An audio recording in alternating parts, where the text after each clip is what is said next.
అరే కొంచెం నవ్వాలి కదా, అవునా కాదా? సో దేవుడు అంటున్నాడు, తల్లి గర్భంలో రూపింపబడకు మునిపే నీ ప్రయాణములో, నువ్వు వెళ్ళవలసిన త్రోవలో నేను నిన్ను నడిపించవలసిన మార్గము యావత్తు నేను నీ కొరకు సరళము పరిచితిని. నీవు తల్లి గర్భములో ఉన్నప్పుడే దేవుడు నీకు మార్గము సరళపరిచాడంట. నీవు గమ్యానికి రీచ్ అవ్వడానికి దేవునికి స్తోత్రం. పాయింట్ ఏలో నువ్వు ప్రారంభమైతే ముగింపు ఎక్కడ ఇస్తానంటున్నాడు? పాయింట్ బిలో, పరలోక రాజ్యంలో నీ ముగింపు. దేవుడు అంటున్నాడు, నీ ప్రారంభము నీ ముగింపు నేను ఎరిగిన వాడిని అయి ఉన్నాను, ఎరిగిన వాడిని అయి ఉన్నాను. నీ ప్రయాణంలో ఎప్పుడు వెనకకి, లోతు భార్యలాగా వెనకకి ప్రయాణము చేసేటప్పుడు కారు స్టీరింగ్ పట్టుకున్నవాడు ముందు చూసి డ్రైవ్ చేస్తాడు, వెనకాల తిరిగి డ్రైవ్ చేస్తాడు. ఎందుకో చెప్పాలి. వెనకాల తిరిగి డ్రైవ్ చేస్తే ఏమవుతుంది? అదే అంటున్నాడు దేవుడు, ఎందుకమ్మా గతముని చూచి భయపడతాను? నీ గతముని కూడా తుడిచి వేయగలిగిన దేవుడిని నేను. నీ పాపమును నువ్వు ఒప్పుకున్న ఎడల నేను దానిని ఎన్నడూ జ్ఞాపకము చెయ్యకుండా తిరిగి నువ్వు వెళ్ళవలసిన మార్గములో, ప్రయాణించవలసిన త్రోవలో నిన్ను నడిపిస్తాను. దారి తప్పిపోయావా? పర్వాలేదు, నా దగ్గరికి తిరిగి వచ్చావు కదా, మళ్ళీ నిన్ను త్రోవలో నడిపిస్తాను. నీ గమ్య స్థలం వరకు నిన్ను చేర్చే వరకు నీకు తోడుగా ఉంటాను. అప్పుడప్పుడు స్నేహితులుగా నీ జీవితంలోకి రాను, నిత్యము ఒక మంచి స్నేహితుడుగా నీ జీవితంలో నీకు తోడై ఉంటాను. చూడండి, ఆశ్చర్యపోతూ ఉంటామండి. నిజంగా మన పరిస్థితి ఆలోచించుకోండి. మనం ఎడారిలో వెళ్తున్నాము, నీళ్లు కనిపించటం లేదు. దేవుడు అంటున్నాడు, ఆ బండని చూడుదా ప్రభు, ఏం చేయాలి ప్రభు? ఆ బండ, ఆ బండలో నీళ్లు ఉన్నాయి. ఊరుకోండి ప్రభు, బండలో నీళ్లు ఉంటావేంటి ప్రభు? బండలో నీళ్ళు ఎక్కడైనా ఉంటాయా అంటే ఉంటాయి. క్రీస్తు అయిన బండలో జీవపు జలం ఉంటాయి. దేవునికి స్తోత్రం, హల్లెలూయా. ఆ బండలో ఉన్న నీళ్లు ఎన్నడూ ఆగిపోవు, ఆరిపోవు. అందుకనే ఎప్పుడైతే క్రీస్తు అనే బండ నీలో ఉంటాడో జీవ జలపు నీళ్లు నీలో ప్రవహిస్తూనే ఉంటాయి. నువ్వు ఎడారిలో వెళ్ళు, ఎక్కడికైనా వెళ్ళు, క్రీస్తు నీలో ఉంటే, మన రక్షకుడు నీలో ఉంటే ఏ ఎడారి కూడా నిన్ను ఆపలేదు. అందుకనే అంటున్నాడు, I can do all things through Christ. యేసు క్రీస్తు అనే ఈ బండ ద్వారా నేను సమస్తము.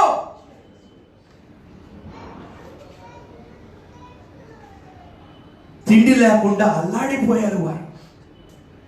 ఏమి తిందామంటే దేవుడు అంటున్నాడు, అరే పిచ్చివారా, మనిషి రొట్టె వల్లే కాదురా, దేని వల్ల బ్రతుకుతాడో మీకు తెలీదా? ఇంతవరకు మీరు అనుకుంటున్నారా మీ ఉద్యోగం చేసి సంపాదించి మీరు రొట్టె కొనుక్కొని మీరు బ్రతుకుతున్నారు అనుకుంటున్నారా? కాదు అంటున్నాడు దేవుడు. నా వాక్యము ద్వారానే మీరు బ్రతుకుతున్నారు. The bread of life. బెత్లెహెమ్. బెత్లెహెమ్ అంటాం కదండి హిబ్రూ భాషలో, మీకు తెలుసు. బెత్లెహెమ్ రొట్టె. God is saying, I am the house of bread.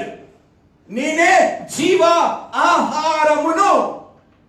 నీళ్లు గాని, మీ తిండి గాని, సమస్తము గాని ఇచ్చే బండగా నేను ఉన్నాను మీ జీవితంలో. దేవుడు అంటున్నాడు, మీ ప్రయాణము తల్లి గర్భంలో ప్రారంభింపబడ్డది కదా. ఏ సత్క్రియ అయితే నీలో ప్రారంభించానో, ఏ సత్క్రియ నీ తల్లి గర్భంలో ప్రారంభించానో, అది క్రీస్తు దినము వరకు. ఎంత గొప్ప మాట అండి. భయపడుతున్నారా మీరు? అధైర్యపడుతున్నారా మీరు? దేవుడు అంటున్నాడు, దేనికి భయపడకండి. ఎవరు చెప్పిన మాటకి విని ఆ మాటకు లోబడిపోయి మీ ఆత్మను మీరు అధైర్యపరచుకోకండి. నేను వెళ్ళే మార్గము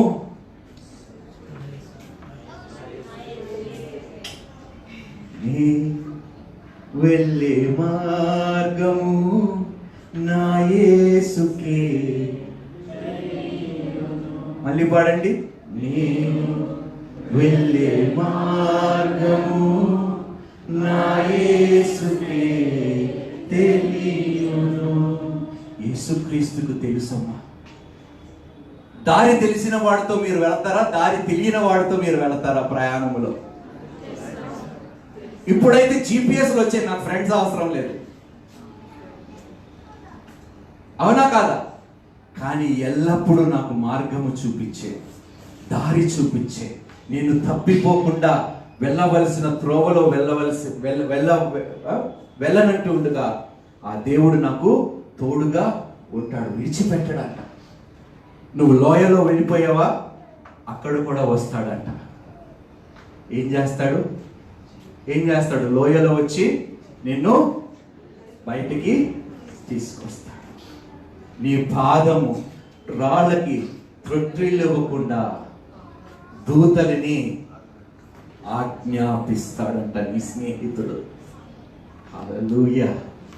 అందుకనే ఒక మాట మీరు తెలుసుకోవాల్సింది ఏమిటంటే, తల్లి గర్భంలో మీ ప్రయాణము ప్రారంభించబడిన ముగింపు దేవుని చేతి మీదే ముగించబడతాది. దేవునికి స్తోత్రము.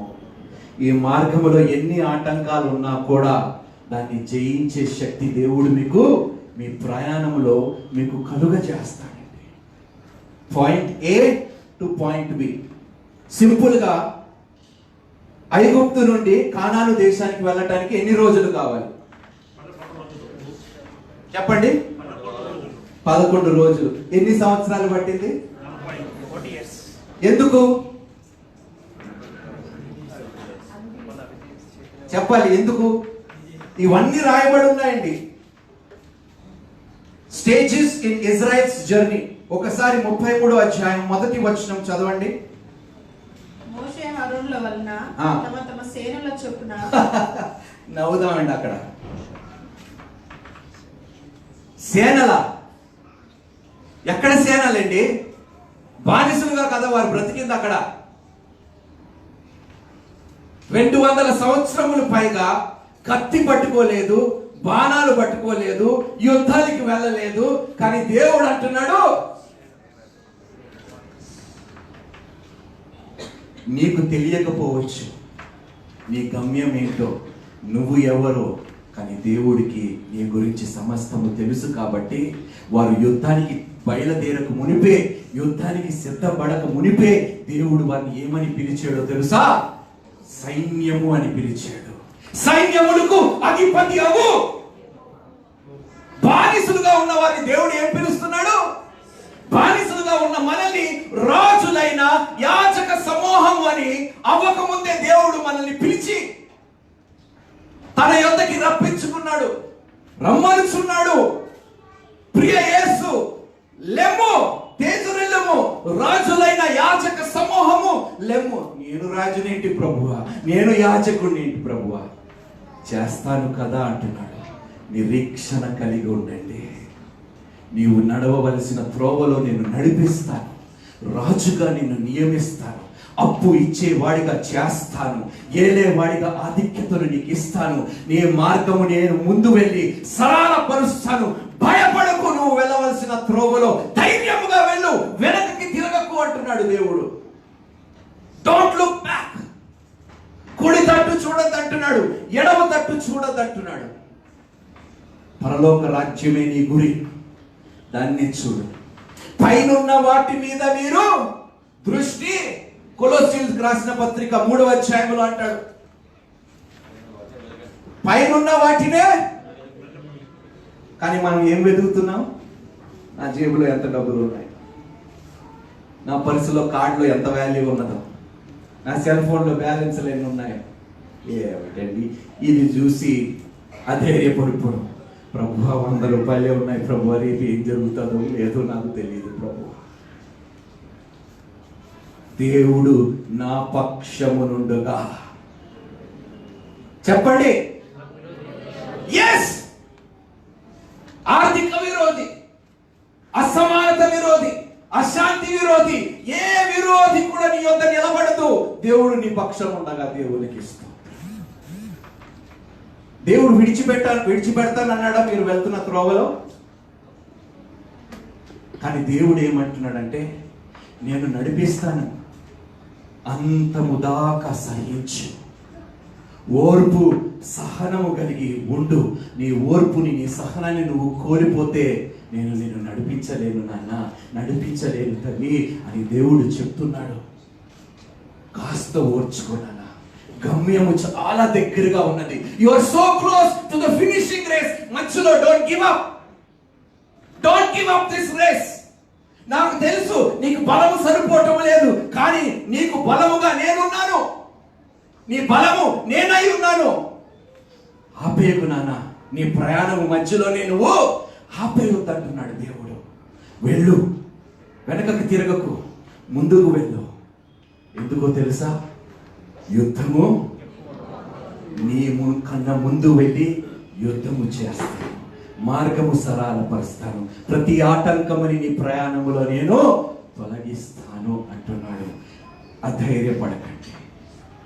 నిస్సహాయ స్థితిలో మీరు బ్రతకవలసిన అవసరము లేదు.